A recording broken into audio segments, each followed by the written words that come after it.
सत्संग के बिना भगवत भागवत चर्चा के जीवन कैसा होता, और इसको ज्यादा विचारने की जरूरत नहीं है। जो लोग भगवत भागवत चर्चा से, सत्संग से, गौ सेवा, संत सेवा, अतिथि सत्कार से, पवित्र जीवन से, भक्ति ज्ञान वैराग्य से सर्वथा शून्य है, ऐसे विमुख प्राणियों का जीवन देख लो और सन्मुख भगवान के भक्तों के जीवन को देख लो, स्पष्ट पता चल जाएगा कि कितना अंतर है।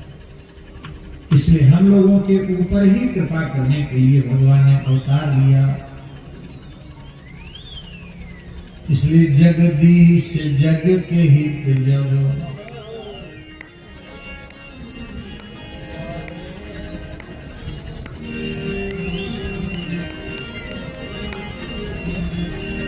जगदीश जग के हित जब, चाहे जगत में आना।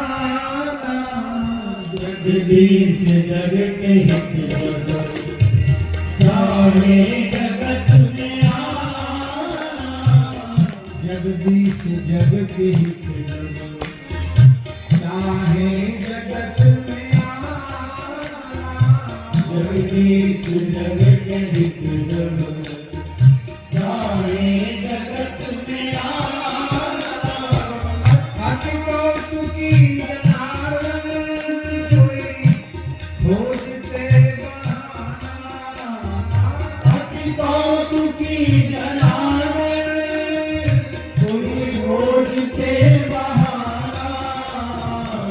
अति कौतुकी जनार्दन कोई चाहते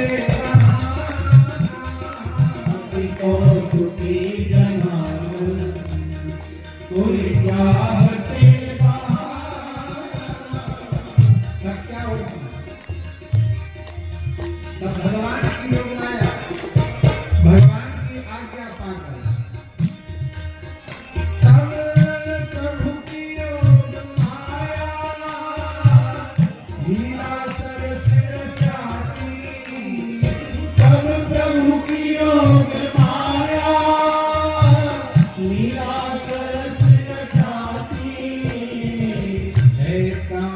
जिनका प्रभु घटना अघट घटाना। है काम जिनका प्रभु घटना अघट घटाना। जगदीश प्रभु के हित जब, हाँ जगदीश जग के हित जब, चाहे जगत में आना। जगदीश जग के हित जब, चाहे जगत में आना। और जब भगवान आना चाहते हैं तो उनकी लीला संपादिका शक्ति भगवती योग माया सारा प्रबंध ठीक कर लेती है। सनकादिकों को सहसा वैकुंठ धाम द्वारे। सनकादिकों को सहसा वैकुंठ धाम द्वारे। सनकादिकों को सहसा वैकुंठ धाम द्वारे। सनकादिकों को सहसा वैकुंठ धाम द्वारे। जय और विजय के सन्मुख लाकर कभी बिना। जय और विजय के सन्मुख लाकर कभी बिना। अति कौतुकी जनार्दन कोई खोजते बहाना। अति कौतुकी जनार्दन कोई खोजते बहाना। और कभी कभी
एक गीत महाराज जी ने जब सबसे पहले लिखा था और श्री सुदामा कुटी में रामानंद जयंती पर गाया था तो हमें खूब स्मरण में है।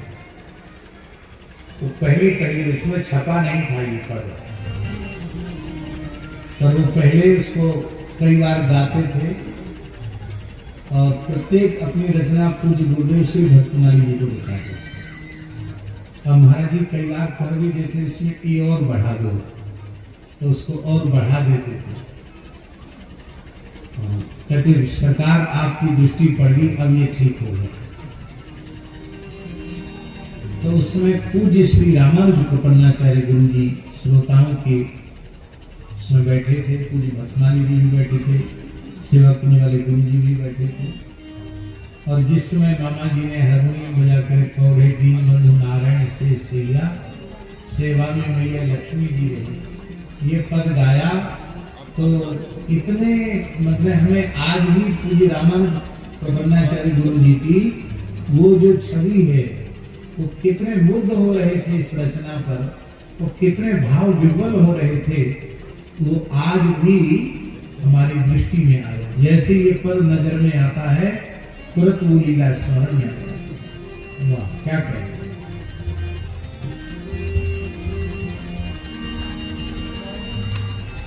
आज शायद लीला में भी जय विजय लीला है, आज जय विजय की लीला है।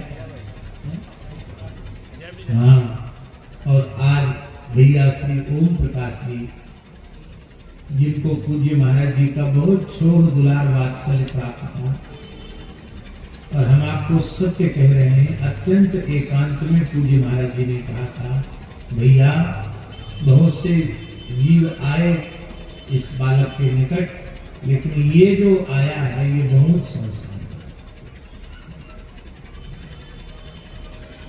तो कहते थे इसमें बहुत जिज्ञासा है, ग्रहण करने की शक्ति बहुत अद्भुत है।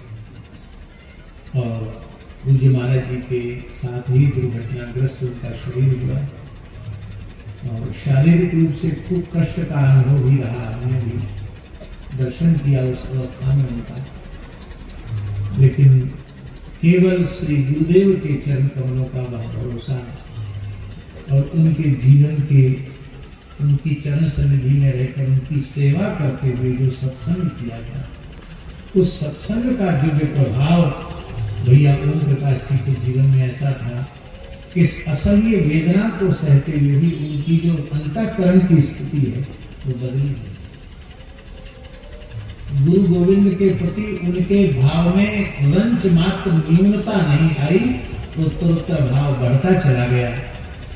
हम तो पूर्ण श्रद्धा और विश्वास से इस बात को मानते हैं कि युगल सरकार के श्री चरणों में जहाँ पूज्य श्री नेमिधि श्यानंद सरकार भक्तमाली जी विराजे हैं, उन्हें अपने सद्गुरु भगवान के चरणों में भैया ओम प्रकाश जी बैठे। पता नहीं कौन जीव कहाँ जाएगा, क्या करेगा, ये ठाकुर जी ही जाने।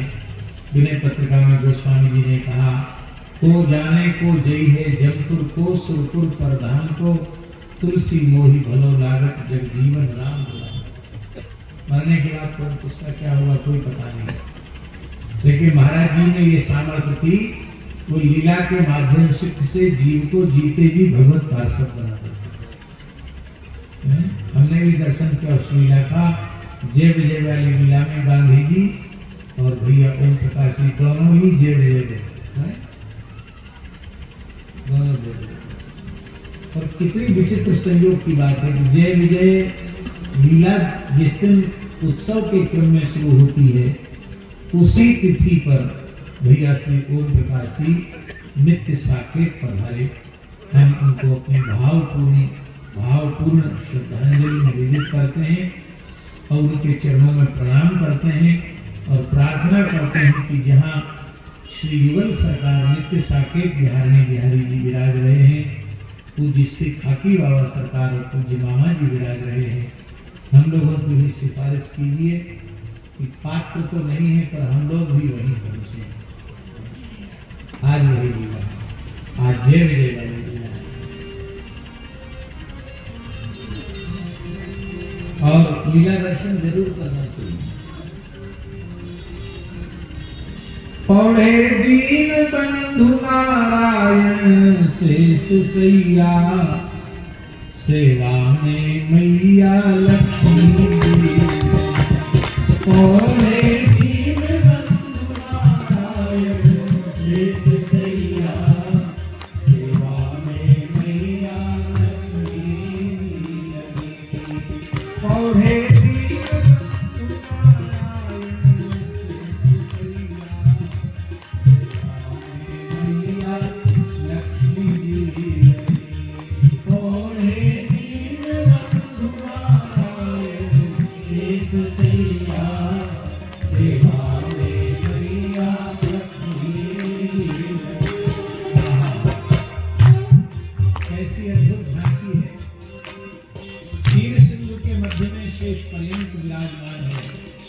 शेष पर्यंत पर भगवान श्रीमन नारायण कोढ़े हुए हैं। भगवती महालक्ष्मी अपने करकमल की कांति से ही श्रीमन नारायण का चरण कमल संपादन कर रही हैं। शेषासन कोढ़े नारायण लक्ष्मी चरण दबावे।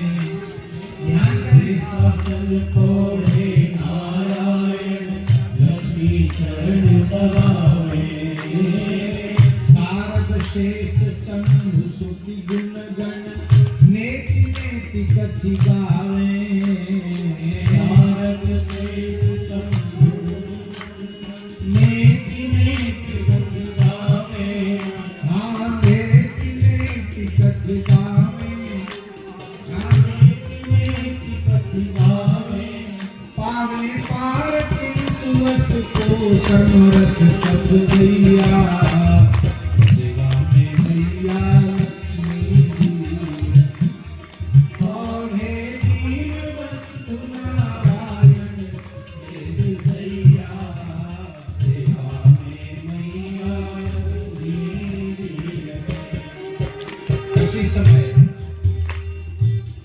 अनेक ऋषि महर्षि श्री नारद संतानिक आदि ऋषि भगवान की चरण सन्निधि में आए और भगवान को साष्टांग प्रणाम करते हुए भगवान की स्तुति करने लगे। ऐसी कीन्ही प्रेरणा की सुनि गए कछुआ। स्तुति लागे करण मुनि प्रभु के गुण गाए। स्तुति लागे करण मुनि प्रभु के गुण गाए। क्या स्तुति करने लगे? बोले मुनि गण सुनहु से सुकुमार नाथ स्तुति गाए। बोले मुनि गण सुनहु सुकुमार नाथ स्तुति गाए। बोले मुनि गण सुनहु से सुकुमार नाथ स्तुति गाए। बोले सुनहु से सुकुमार नाथ स्तुति गाए। करि अनुमोदन लक्ष्मी बोली सत्य वचन मन भाए। हाँ करि अनुमोदन लक्ष्मी बोली सत्य वचन मन भाए। प्रभु की कोमलता की कौन करवैया। सेवा में मैया लक्ष्मी। प्रभु की कोमलता की कौन करवैया।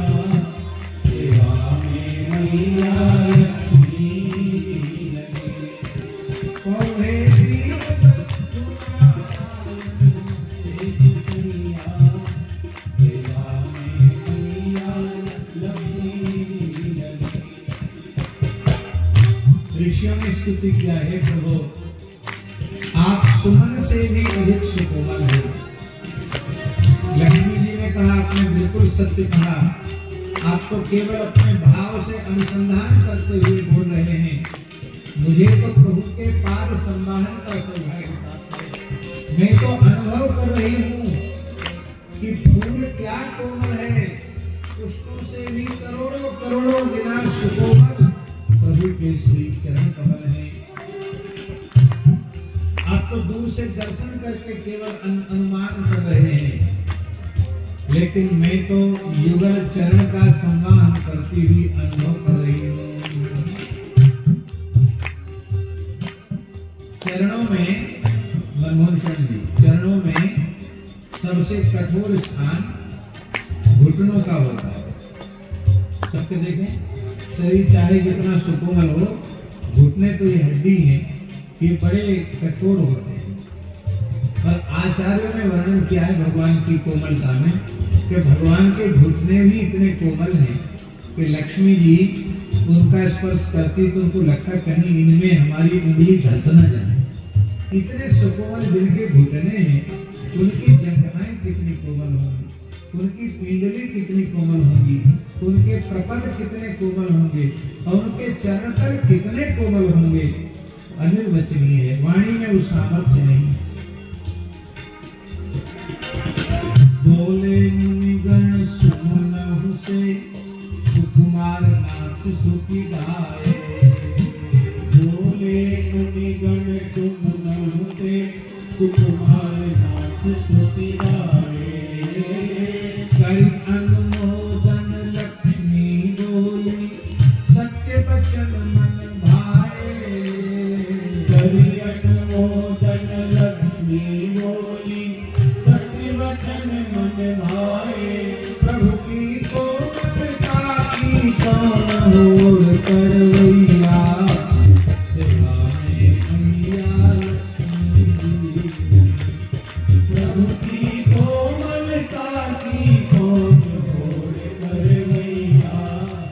सेवा में मैया लक्ष्मी। अभी तो कोमलता का ही बखान कर रहे थे ऋषि महर्षि। अब आगे की बात जो उन्होंने कही उसको सुनकर के लक्ष्मी जी चौंक गए। मुनि बोले मुनि कोटि कोटि वज्रहु से अधिक कठोरा। मुनि बोले मुनि कोटि कोटि वज्रहु से अधिक कठोरा। वचन विरोधी सुन लक्ष्मी के उपजो संशय घोरा। वचन विरोधी सुन लक्ष्मी के उपजो संशय घोरा। हाँ उपजो संशय घोरा। उपजो संशय घोरा। दोनों एक बात संभव कहा पुसैया। सेवा में मैया लक्ष्मी जी।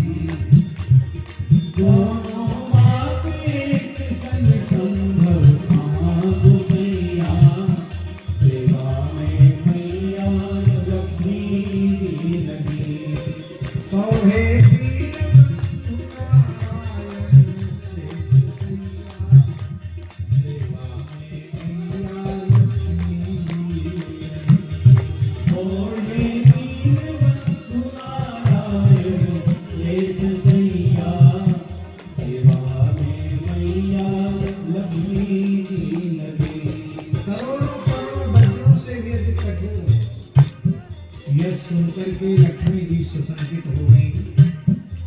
और प्रसिद्ध है वज्रादपि कठोराणि मदोनि कुसुमादपि लोकोत्तराणि चेतांसि कोन विद्यात्मरसि।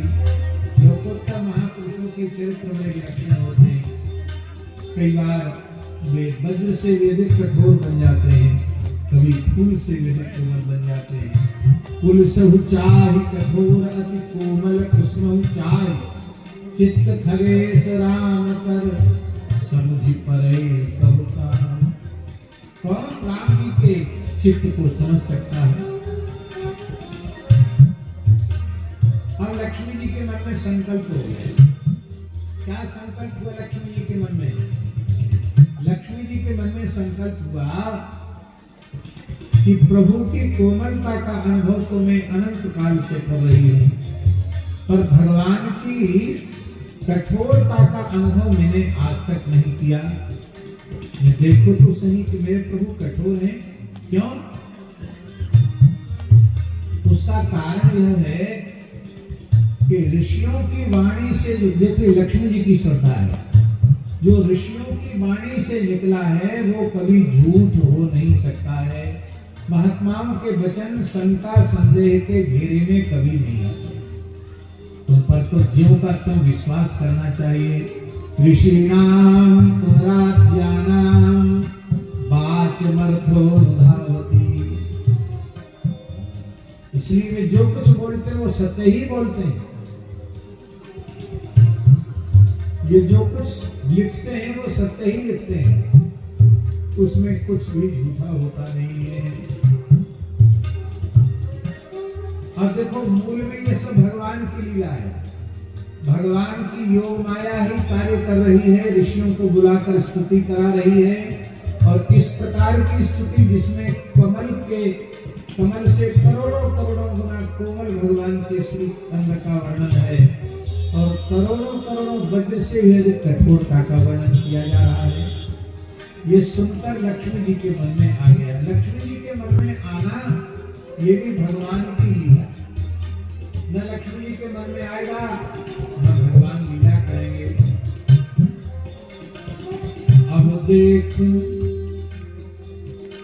अब देखूं कभी कठिनाई यह लक्ष्मी जी मन में आई।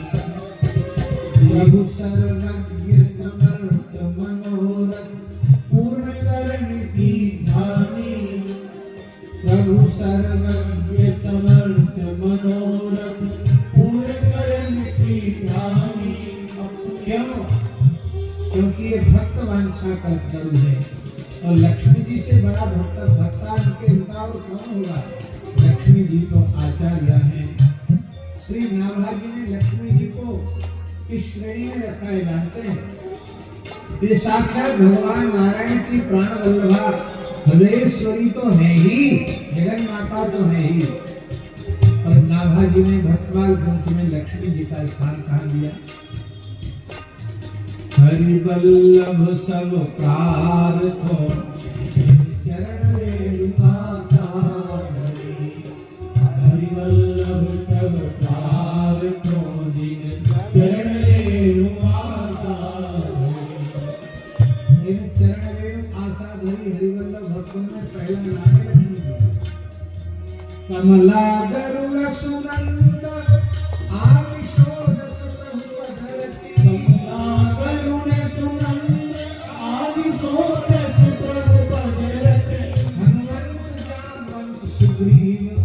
विभीषण सवरी खगपति। विभीषण सवरी खगपति। जो उद्धव अम्बरीश विदुर अक्रूर सुदामा। जो उद्धव अम्बरीश विदुर अक्रूर सुदामा। चंद्रहास चित्रकेतु गज पांडव। चंद्रहास चित्रकेतु गज पांडव। कौशाल कुंती रघु भटे चतुर जारी। कौशाल कुंती रघु भटे चतुर जारी। हरि वल्लभ सब कार्यो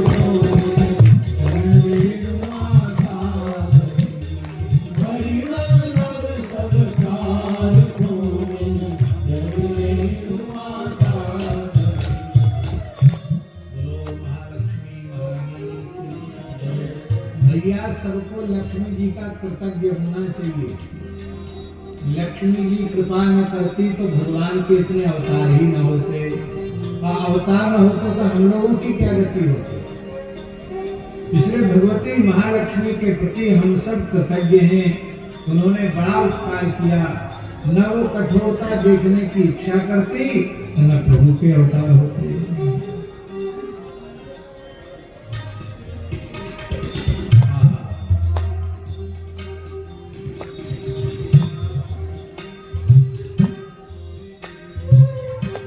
अद्भुत है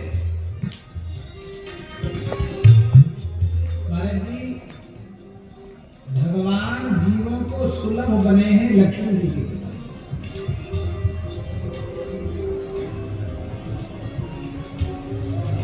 भगवान जीवों को जो सुलभ बने हैं वो भगवती महालक्ष्मी की कृपा से जीवों को भगवान सुलभ बने हैं।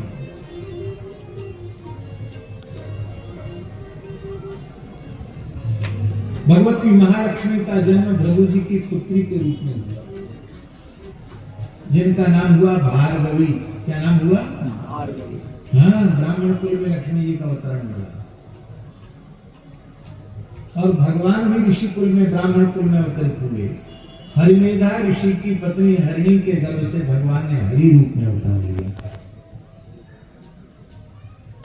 तो भगवान विप्र बालक बने और लक्ष्मी जी विप्र कन्या बने, दोनों का विवाह हुआ। प्रभु जी ससुर जी है, ठाकुर जी के खास ससुर जी लगते हैं, ऐसे वैसे नहीं, बात सब लोग जानते हैं। प्रभु जी ससुर जी भी खास बेटी है उनकी लक्ष्मी। अब ब्याह हो गया। पुराणों में बड़ा विस्तार से वर्णन है उस बारात में, पूरे देवी देवता ऋषि मुनि सब हैं, बड़ा जोर भगवान का ब्याह हुआ। ब्याह के बाद भगवान गरुड़ पर बैठे चले। दुल्हा जी कहाँ जा रहे हैं? भगवान बोले कृपा विभूति वैकुंठ महावैकुंठ। अरे तो महाराज वहां तो आप विराजे हो, इन ब्रह्मांड गोलक के जीवों के लिए आप अत्यंत दुर्लभ हो जाएंगे, ठीक नहीं है। आप जीवों को इतने दुर्लभ मत बनिए। देखो श्रेष्ठ वही है जो सुलभ है। कोहिनूर हीरा बहुत श्रेष्ठ है, हमने देखा, हमारी किस काम का? सुनते हैं कोहिनूर हीरा बहुत मूल्यवान है, पर हमारे किस काम? हमने देखा ही नहीं, हमारे किस काम? श्रेष्ठता तभी सिद्ध हो सकती है जब उसमें सौलभ हो। भगवान सर्व सुलभ है, यही भगवान की श्रेष्ठता है।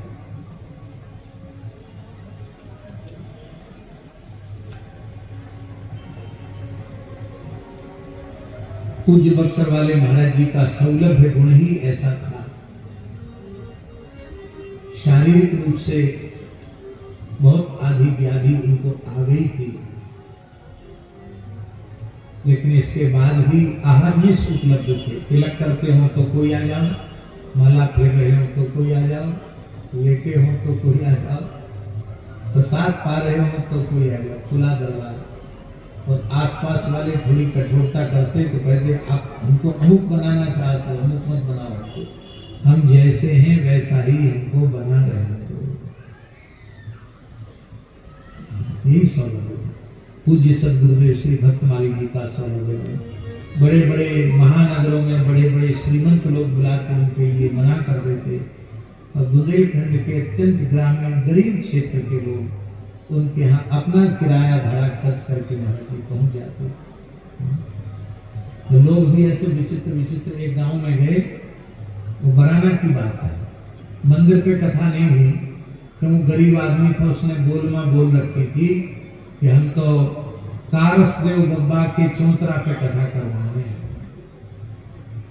लोक देवता होते कारसदेव, और चौतरा कितना बड़ा होता है सोचो। उसी पे एक चौकी लग गई, 2 3 4 हम लोग बैठ गए। तो सामने सड़क, आने जाने का रास्ता, इधर उधर लोग बैठे। बराना वाले पूज्य महंत जी बड़े बिगड़े। महाराज जी बोले जिसको कथा सुनना होगा वो जहाँ जगह मिलेगी वहां बैठ जाएगा। तुम्हारे मंदिर पर कथा नहीं होगी, तुम कथा कराओगे तो मंदिर पर हो जाएगी। क्यों? इस बेचारी की बोलना है कि हम तो चौतरा पे कथा कराएंगे, तो वो तो तभी पूरी होगी जब यहाँ बैठ के बांची जाएगी भागवत की कथा। तो कैसे होगी पूरी?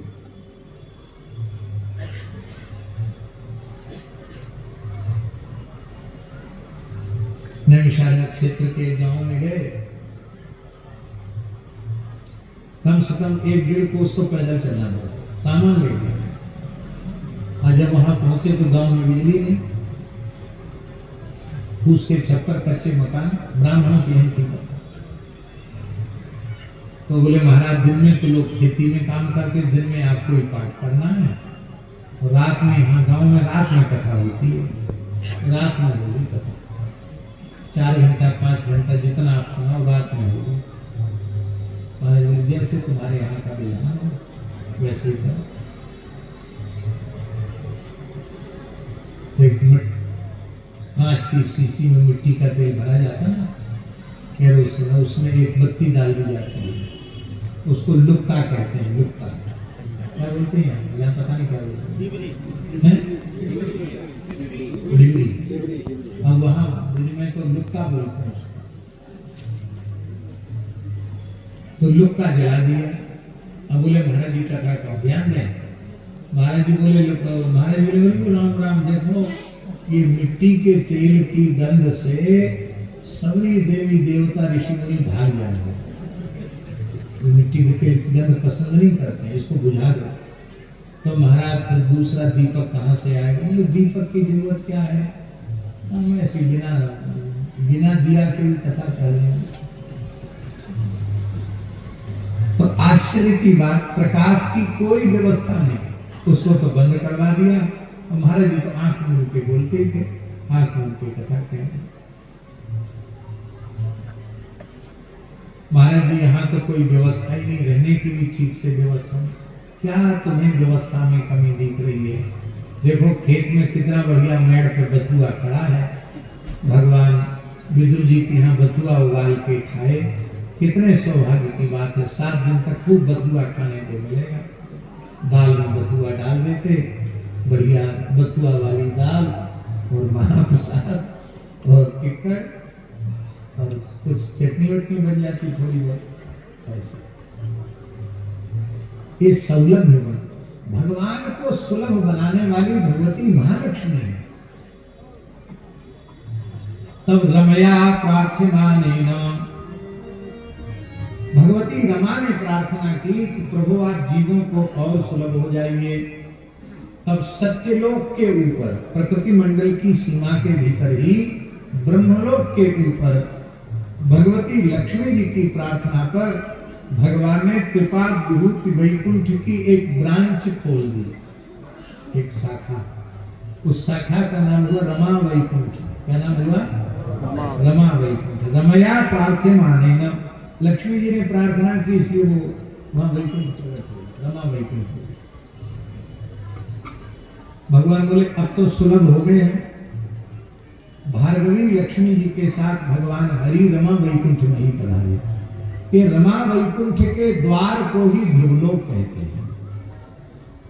जैसे दक्षिण के मंदिरों में गोपुरम होता है, ऐसे गोपुरम वाले स्थान में ध्रुव जी विराजमान है, ध्रुव जी का लोक विराजमान है। जब कोई भक्त रमा वैकुंठ जाते हैं तो ध्रुव जी का दर्शन करके ही भगवान की सन्निधि में। भगवान बोले तो हम सुलभ हो गए। कृपा विभूति में तो ब्रह्मा जी शंकर जी की भी गति नहीं है, वो भी ध्यान में दर्शन करते हैं। तो अब तो हम सुलभ हो गए, यहाँ तक तो देवता भी आ सकते हैं, ऋषि मुनि भी आ सकते हैं। अब तो हम सुलभ हो गए। लक्ष्मी जी ने कहा तुम बहकाते हो लोगों को, ठीक ठीक नहीं बोल रहे हो। क्यों? बोले ब्रह्मलोक तक भी सब देवताओं को आने की सामर्थ्य नहीं है, सब ऋषियों को आने की सामर्थ्य नहीं है। तो भला रमा वैकुंठ में कौन आएगा? नहीं आ सकता है। आप और सुलभ बन जाइए। ब्रह्मलोक भी दुर्लभ है। महाभारत में वर्णन है कि युधिष्ठिर ने पूछा कि महाराज ब्रह्म सभा का वर्णन कीजिए। तब नारद जी ने कहा है, हे युधिष्ठिर, 10,000 वर्ष की कठोर तपस्या करने के पश्चात ब्रह्मलोक की सभा में हमको प्रवेश मिला।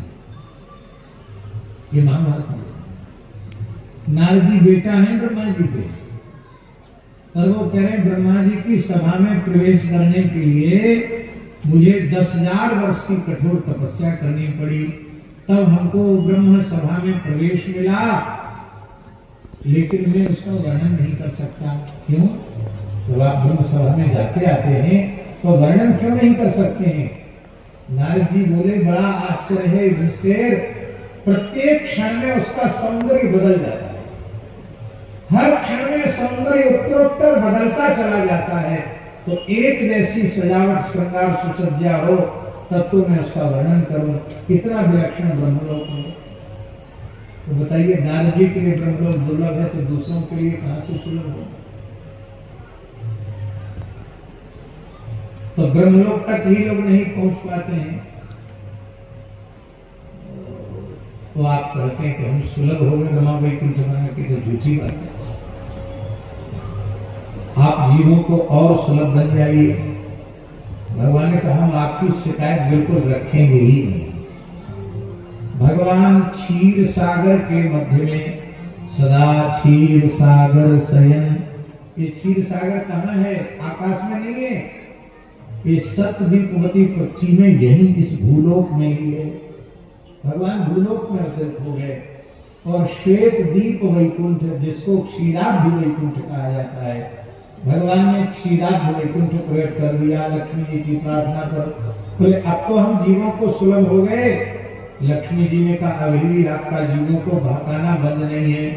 ये क्षीर समुद्र में ब्रह्मा जी शंकर जी यहाँ आ पाते हैं, सब लोग यहाँ पहुंच नहीं सकते, और इन चरम चक्षुओं से वह सिंधु देखा नहीं जा सकता।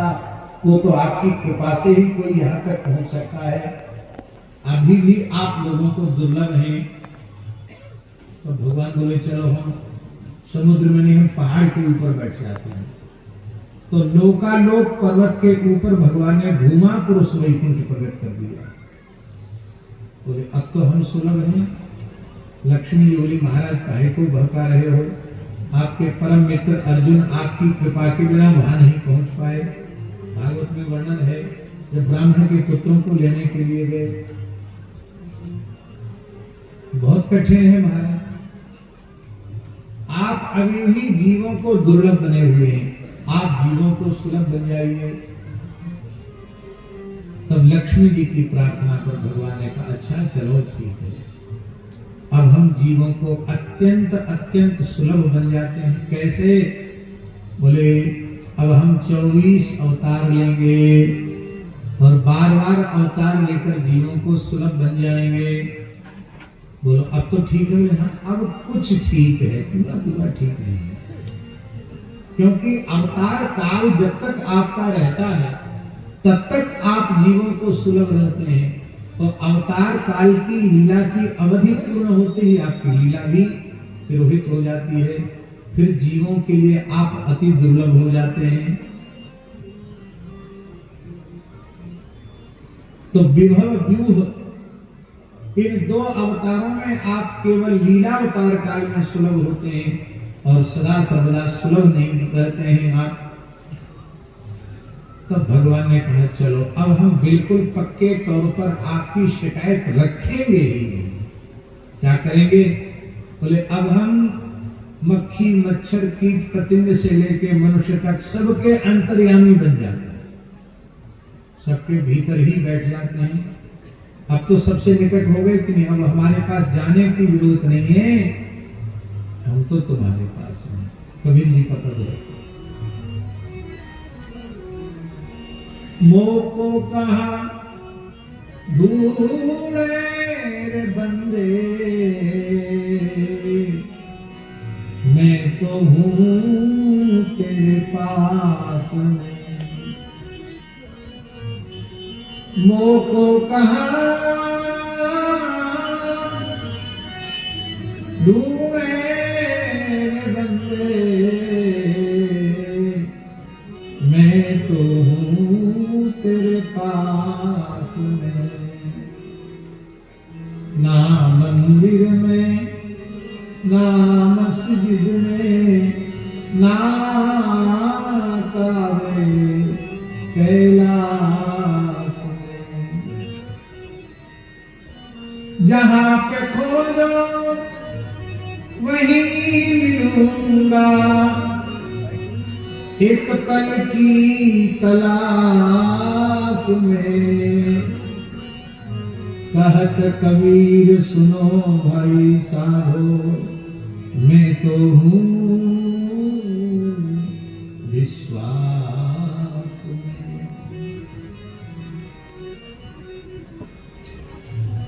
अब मैं सर्वांतर्यामी बन गया हूं, अब सुलभ बन गया हूं, अब शिकायत आपकी नहीं रहेगी।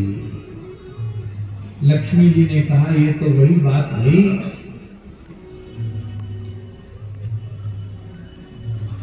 कि जुगल शरण जी को लगी प्यास। महाराज प्यास लगी है, कोई बात नहीं, जहां बैठे वहीं पानी है, खोद लो, निकल आएगा, पी लेना पानी, प्यास बुझ जाएगी। बात तो झूठी नहीं है, बात तो सही है। जहां आप बैठे हैं वहीं जल है, लेकिन कितने खोदने पर मिलेगा? यहाँ तो बिहार है, गंगा जी का किनारा है, यहाँ से जल्दी मिल जाएगा। अच्छा,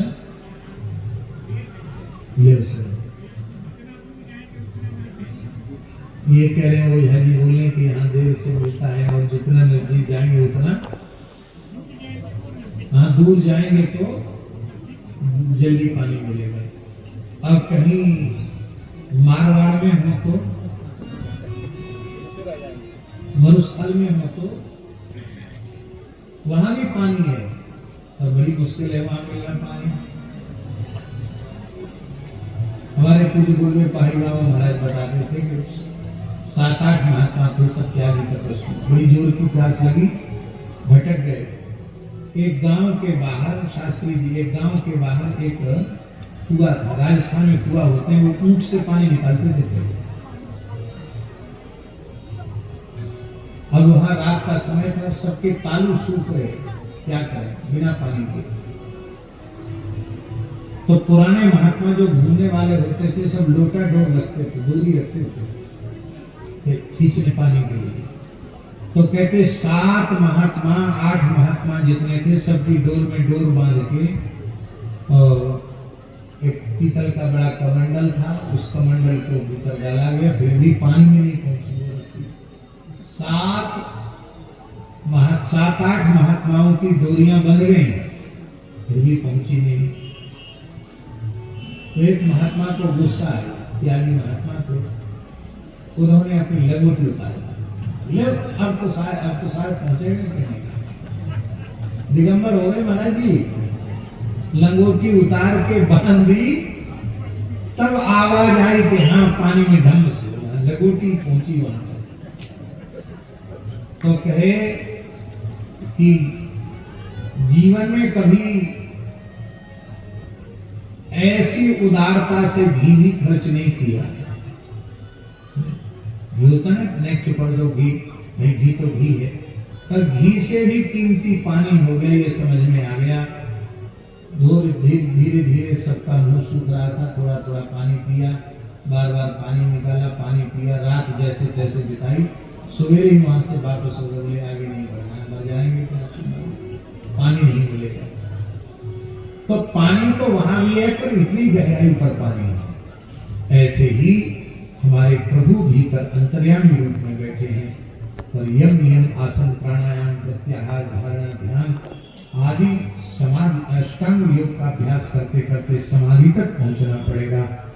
समाधि में जब असंप्रज्ञात समाधि की अवस्था होगी, तब अंतर्यामी का साक्षात्कार होगा। तो वहां समाधि की अवस्था तक भला पहुंचने वाला कौन है? इसलिए अंतर्यामी रूप भी उसी प्रकार से दुर्लभ है, जैसे कुआं खोदकर पानी पीना, तब आप और सुलभ हो जाइए। भगवान ने कहा अब लक्ष्मी जी अब समझ गए, आप हमको बिल्कुल सस्ता बनाना चाहती हैं, एकदम सस्ता बनाना चाहती हैं। लक्ष्मी जी बोली सस्ते हो जाओगे तभी सबके काम आओगे, बहुत महंगे रहोगे तो किसी के मतलब के नहीं रहोगे। तब श्री ठाकुर जी ने अर्चावतार स्वीकार कर लिया, शालिग्राम रूप में भगवान प्रकट हो गए, श्री दुल्हा सरकार के रूप में भगवान प्रकट हो गए, श्री कनक भवन बिहारिणी बिहारी जी के रूप में प्रकट हो गए, श्री जानकी नाथ जी के रूप में प्रकट हो गए। अर्चावतार के रूप में साक्षात श्री ठाकुर जी आए। तो लक्ष्मी जी ने ही अवतार के लिए भगवान को प्रेरित किया है, और अर्चावतार के रूप में सब जीवों को अत्यंत सुलभ कराने का श्रेय श्री लक्ष्मी जी को है। अब देखूं कभी कठिनताई, यह लक्ष्मी जी मन में आनी। अब देखूं कभी कठिनताई, यह लक्ष्मी जी मन में आनी। प्रभु सर्वज्ञ समर्थ मनोरथ पूर्ण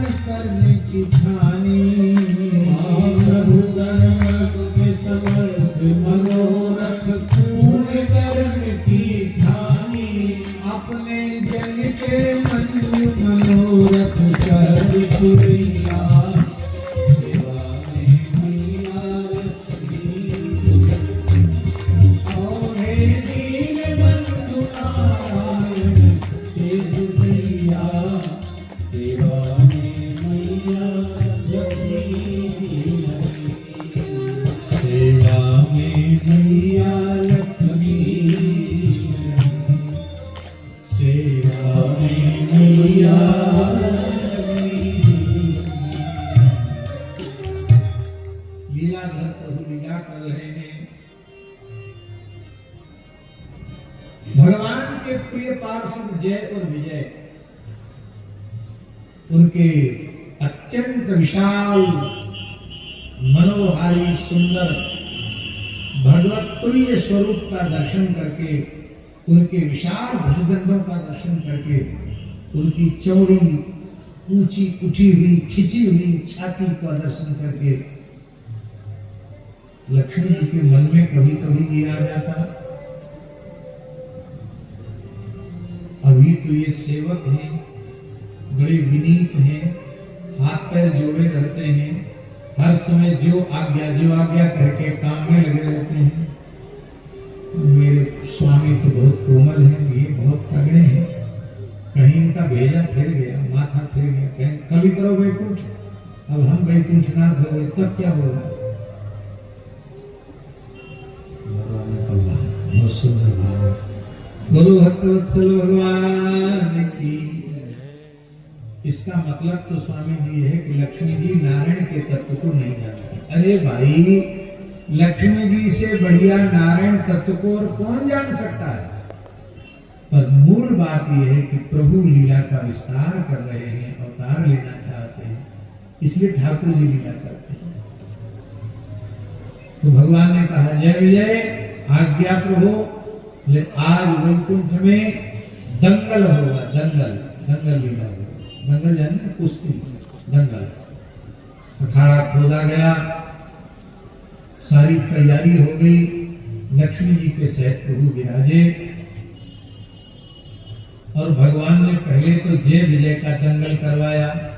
सब बड़े प्रसन्न हुए, प्रभु के मन को, लक्ष्मी जी के मन को खूब हर्षित किया जय विजय ने।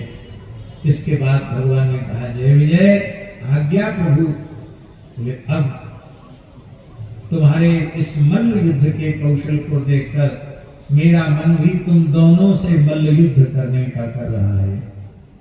इतना सुनते ही वे थर-थर कांपने लगे, कान पर हाथ रख दिए। संकोच मत करो, उठाओ अपनी विशाल गदा को और पूरे वेग से मेरी छाती पर देना। महाराज, ऐसा करने के पहले हमारी भुजाएं करोड़ों करोड़ों टुकड़े दोनों हो जाए हमारी भुजाओं के। प्रभु आप कैसी आज्ञा दे रहे हैं। सेवक सोई जो करे शिवकाई, हरि करनी कर करे लड़ाई। ये सेवक का धर्म है।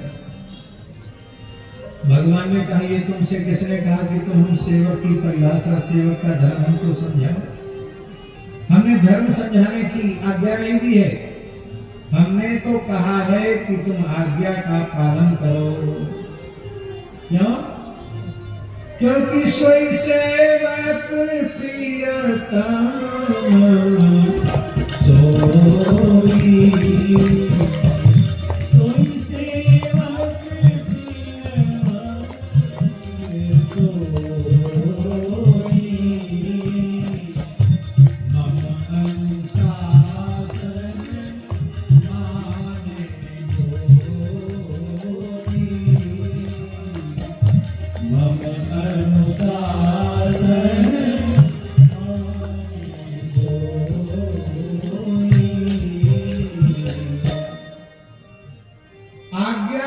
सुसाहिब सेवा, आज्ञा पालन से बड़ी कोई सेवा नहीं। सेवक का धर्म आज्ञा पालन है, और यदि स्वामी ने अनुचित आज्ञा दी तो आज्ञा देने वाले को दोष लगेगा तो लगेगा, सेवक को दोष नहीं लगेगा।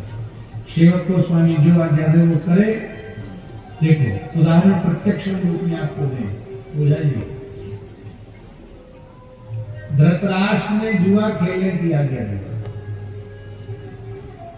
और जुआ खेलना अधर्म है या जानते हुए भी धर्मराज ने जुआ खेला, और एक बार नहीं दो बार खेला। दूसरी बार में वनवास हुआ, 12 वर्ष का वनवास, 1 वर्ष का ज्ञातवास।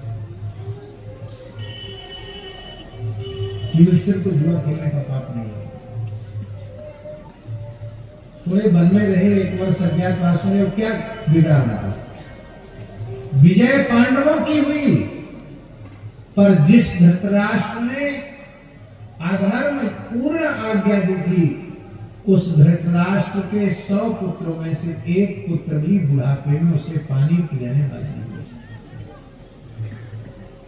शास्त्र विरुद्ध आज्ञा यदि माता पिता गुरु करते हैं तो उसका परिणाम उन्हें ही भोगना पड़ेगा, आज्ञा पालक को नहीं भोगना पड़ेगा।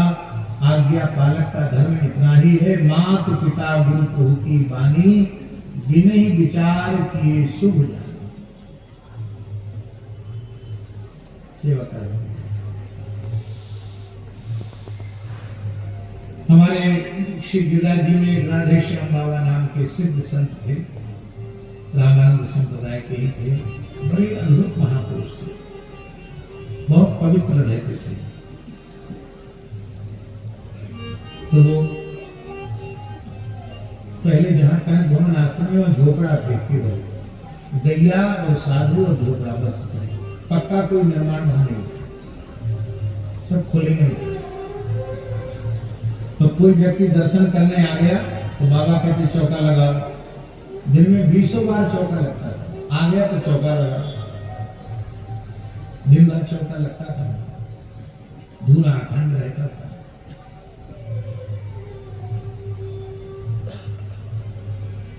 एक पता नहीं कुतिया कहां से परक गई, मौका देखती धूनी के पास आए। उनके एक सेवक थे, शिष्य थे, विरक्त साधु थे, हृष्ट पुष्ट शरीर था, नाम तो पता नहीं क्या था, पर मस्तराम बाबा ब्रजवासी कहते हैं, मस्तराम बाबा, मस्ता बाबा, मस्ता बाबा कहते हैं, मस्ता बाबा। मस्तराम आज्ञा मुझे, अरे भगाओ उसको, लगाओ उसको, भगा करके बेचारे फिर गोबर लेके फिर चौका लगा, ये हुआ जाए, भगाओ, फिर आगे देखो, चौका लगा। जो कई बार वो आई, कई दिन हो गए कैसे नाटक करते करते उसको, एक दिन बाबा को थोड़ा गुस्सा आया, मार दो उसको। मार देने का मतलब ये था कि जान से मार दो, पर वो ऐसे आज्ञा पालक थे, उन्होंने ऐसा डंडा मारा उसको दिया कि बेचारी च्यों न्यों ही नहीं कर पाई, एक में उलट गई, मर गई। अरे राम राम राम, कैसा साधु है, साधु है कि कसाई, बताओ। गिरिराज जी की कुतिया कहने मार दी, ब्रजवासी कुतिया, अरे राम राम राम, बहुत बुरा काम किया। जीव हत्या का पाप किसको लगेगा? तो मस्तराम बाबा हाथ जोड़ बोले, बाबा हम न पाप है जाने न पुण्य जाने, हम तो आपको जाने। आपने आज्ञा दी कि मार दो, जिंदी रह जाती तो आज्ञा को उल्लंघन रह जाते, तो हम तो यही ऐसे डंडा मारो कि मरी जाए, इतनी जिंदी ना रहे। पाप पुण्य तो मुझे पता ना है, पाप पुण्य की जो आप जानो, पाप पुण्य मैं तो आज्ञा पालक हूं। बाबा बोले, भैया मस्तराम, अब आज्ञा देने के पहले हमको सावधान रहना पड़ेगा। चलो कोई बात नहीं, तुझे ये पाप तुझे नहीं लगेगा, मैं इसका प्रायश्चित करता हूँ। आपने गंगा जी से जल मंगाया, मानसी गंगा का जल, उसको स्नान कराया, वहां चौका लगवा करके गैया के गोबर की कंडा की चिता बनाई, कुतिया का शरीर रखा, उसके गोपी चंदन से तिलक लगाया, तो सूखी तुलसी उसके शरीर पर रखी। बाबा ने स्वयं उसका अग्नि संस्कार किया, और अग्नि संस्कार करके बोले, मैं अपने भजन का पुण्य देता हूँ, हे ठाकुर जी इसको नित्य गोलोक मिले। उसको अपने भजन के बल से बाबा ने गोलोक भेजा। और इसके बाद ठाकुर जी, इसके बाद बाबा बोले, जब 13 दिन हो गए ना, 13वां दिन, तो 12वें दिन बाबा बोले, मस्ता या कि तेरी ही करनी है कुतिया की, कैसे होगी तेरे बाबा, कौन खाए में आएगा तेरे ही, अभी आपकी जाति बिरादरी के हमें भी सब खाएंगे। तो जा तू गिरिराज जी की 7 कोस की परिक्रमा देखे, जो कुत्ता कुतिया मिले दंडोत करियो, भंडारा है,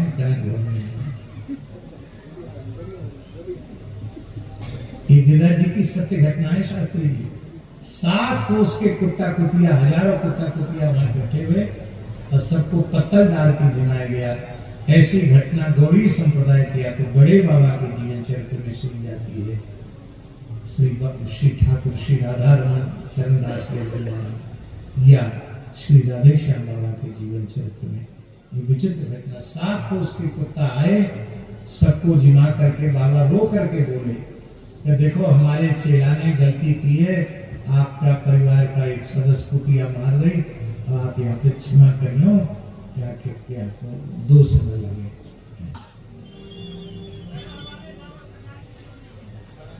हाँ, वाले बाबा सरकार की उनका तो बंडा भगत क्या कहना, उसके तो बड़े बड़े चरित्र हैं उसके बंडा भगत। ये है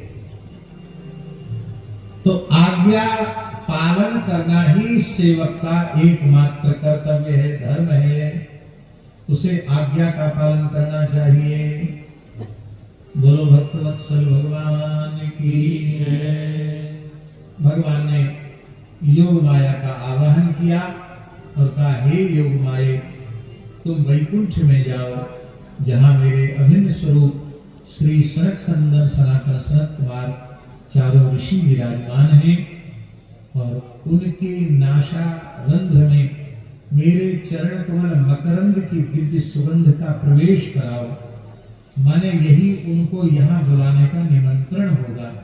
और जैसे ही उनके नासिका में भगवान के चरण कमल मकरंद की दिव्य सुगंध गई, बस वे व्याकुल हो गए। और वो जब यहाँ आएंगे तब क्या है?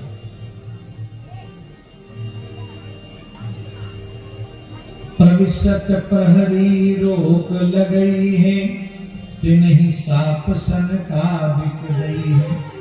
3 जन्म आसुर तन धरी हो, प्रभु की लीला रुचि अनुसरी हो। और भगवान की लीला की रुचि अनुसार करोगे। द्वारपाल जय विजय बिलाकर बोले करो प्रहारा। सेवक तुम स्वामी को मारे, सोच किए निकारा। तब ही पड़ गई इनकी बीच भंवर में नैया।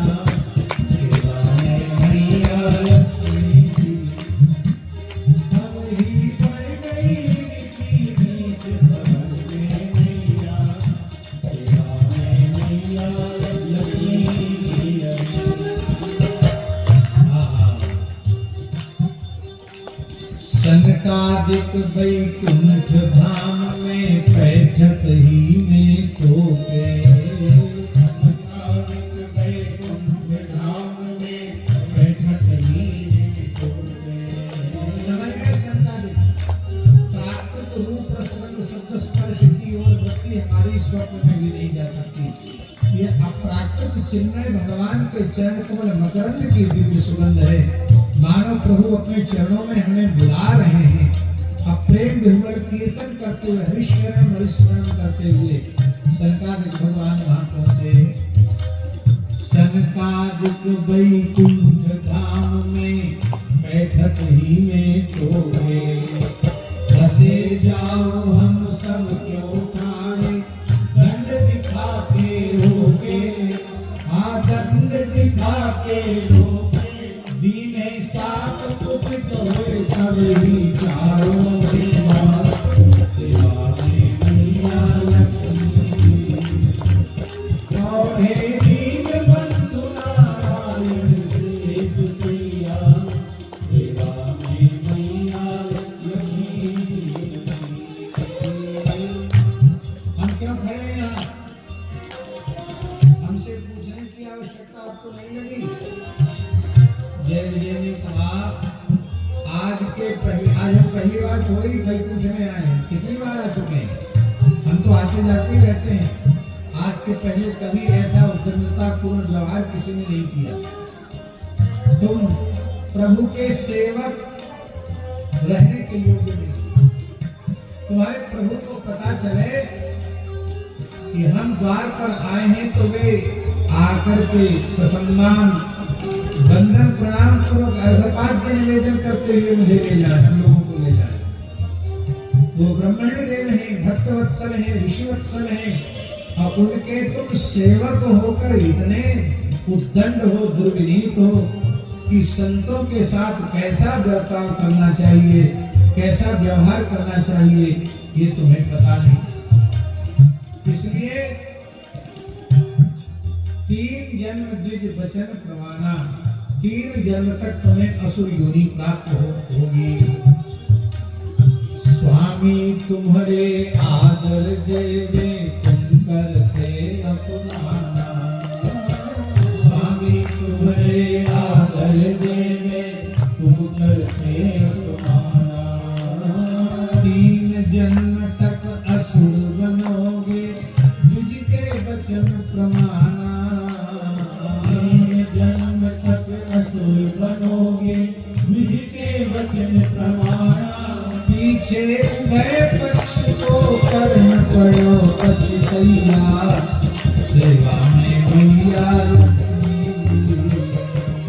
पीछे उभय पक्ष को कर्ण पड़ो पछतैया, सेवा में मैया लक्ष्मी। अब घटना तो घट गई, लेकिन सनकादिकों के मन में बहुत कष्ट हो गया। इन्होंने तो अपने कर्तव्य का पालन किया, हमें शोक देना अच्छा नहीं, हमें शाप देना अच्छा नहीं है, क्योंकि सम्मान निरादर आदर ही सब संत सुखी विचरन्ति, वही तुल्य निंदा स्तुतिर मौनी संतुष्टो येन केनचित् अनिकेता स्थिरवती ही भक्तिमान में प्रियो नरः। और आज ये सारे लक्षण पोथी में लिखे रह गए, हमारे जीवन में ये लक्षण नहीं आए। ये पश्चाताप तो सरकारिकों के मन में हुआ, और यह पश्चाताप जय विजय के मन में हुआ कि पता नहीं क्या खेल हो रहा मेरे साथ। पहले प्रभु की आज्ञा का उल्लंघन हुआ, अब प्रभु के सेवकों का अभिन्न स्वरूप भगवत परम सिद्ध सरकारिकों का तिरस्कार हमसे हुआ। ये तो बहुत भारी भूल हमसे हो गई।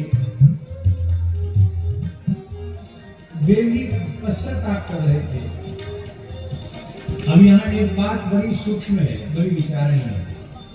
भगवान का कर्तव्य था कि भगवान किसी अन्य सेवक को भेज करके सनकादिकों को वैकुंठ के द्वार से ससम्मान भीतर महल तक लाते, अब वहां आसन पर बिठा के तब बातचीत करते, ये भगवान को करना चाहिए था। लेकिन भगवान स्वयं वहां प्रकट हो गए और वहां बातचीत नहीं की, तो सरकार से ये नहीं कहा कि आप भीतर चढ़ाइए। ये बड़ा सूक्ष्म संकेत है। मानो भगवान कह रहे हैं, भले ही मेरे अभिन्न स्वरूप सनकादिक ही क्यों न हो, यदि मेरे भक्तों के प्रति अपराध करें तो वैकुंठ में उन्हें कोई स्थान नहीं, धाम में कोई स्थान नहीं। इसलिए बाहर आ गए, भीतर बुलाया नहीं, भीतर ले नहीं गए, और कहा कि ये सब हमारी इच्छा से हुआ। लक्ष्मी जी भी साथ में। बाहर आकर प्रभु जी बोले, ऐसी मेरी इच्छा। बाहर आकर प्रभु जी बोले, ऐसी मेरी इच्छा। याही में हित निहित जगत को मिले विविध विधि शिक्षा।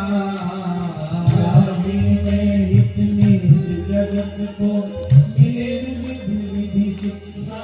लीला रस की धारा बहे भगत सुख दैया, सेवा में मैया लक्ष्मी जी। लीला रस की धारा बहे भगत सुख दैया, सेवा में मैया लक्ष्मी जी। कौन है दीनबंधु नारायण से सखिया, सेवा में मैया और हे दीनबंधु नारायण से सखिया, सेवा में मैया लक्ष्मी लगी।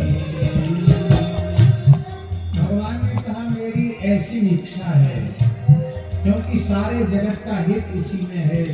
मेरे विविध अवतार होंगे और सब जीव जगत को शिक्षा प्राप्त होगी। मेरी लीला कथा रस की धारा, लीला की धारा तो अवतार काल में और अवतार काल के पश्चात भी कथा रस की धारा अनंत काल तक इस जगती तल पर प्रवाहित होती रहेगी। अब इनके हित पार अनेकन मैं लूंगा अवतारा, अब इनके पार अनेकन मैं लूंगा अवतारा। असुर बने जब करें उपद्रव मारी करो उद्धारा, असुर बने जब करें उपद्रव मारी करो उद्धारा। लक्ष्मी देखे तब ही मेरी कठोर कैया, सेवा में मैया लक्ष्मी देखे तब ही मेरी कठोर कैया, सेवा में मैया लक्ष्मी लगे। पौधे दीन बंधु नारायण देश सैया,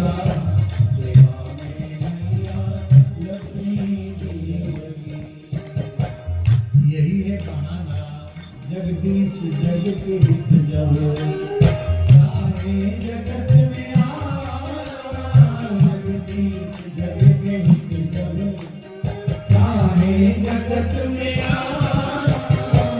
अति कौतुकी जनार्दन कोई खोजते बहाना, अति कौतुकी जनार्दन कोई खोजते बहाना।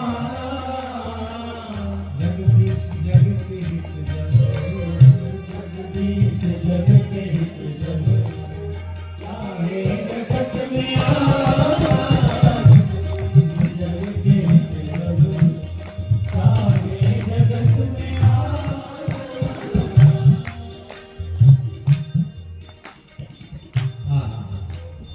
जब ये पता चला कि प्रभु की इच्छा है, तो जैसे किसी प्यासे को एक बूंद जल दुर्लभ हो, उसे तृप्त होकर भरपेट अमृत पीने को मिल जाए, यही अवस्था जय विजय की हुई। ते मेरे प्रिय पार्षदो इच्छा ऐसी मोरी, यद्यपि ढूंढ कटु गरल समो। एक मेरी इच्छा है तो पियहु अमीय जिमि घोर, अमृत के समान इसको पियो। हाँ,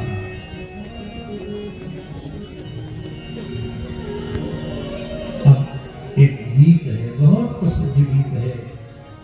बनाओ सो बन जाएंगे, जहाँ भेजो वहीं जाएंगे, जो बनाओ सो बन जाएंगे, जहाँ भेजो वहीं जाएंगे। किसी देश में रहे, किसी देश में रहे, किसी देश में रहे, किसी